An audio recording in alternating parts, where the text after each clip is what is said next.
At the slumber party, it's a very different social experience. The guys are definitely getting the loved-up feeling. Not only have our friendships become stronger on MDMA, and using MDMA together is always fun, we're actually literally these kind of people, like the way it's affected our lives has allowed our friendships to become enhanced. When you take an MDMA and you really think about the relationships you've got and how incredible they all are that you have them, yeah, your conception of what love is I can't even measure how much more it is. The attachment of that other living being, that person who was experiencing time at the exact same time you are, like you are so together grateful for in that, and you will continue to emotionally. Oh my god, yeah. So good, so good. It's insane.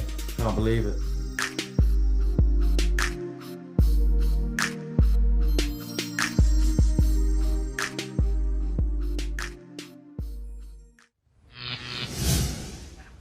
So, Professor Curran, we've just seen that film of these chaps who are convinced that their friendship has been enhanced, heightened perhaps, by taking MDMA. Is there any sort of scientific basis for that? Well, we were very interested in this effect of sort of social bonding, and we looked at it in the study. We gave the people a test, which is a bit like a Dragon's Den test. You see lots of faces, and you're asked to give them a certain amount of money to invest in them.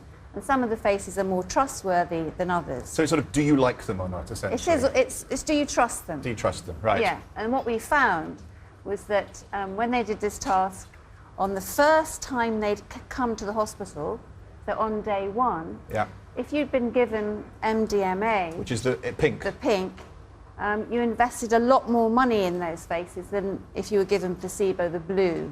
And then a week later? This is what we kind of predicted, that it would enhance trust in other people. Yeah. What we didn't expect was what we found a week later, which is extraordinary. So the pink on day 8 are coming back having had ecstasy a week before, but not getting any drug the second time round. They were just on placebo.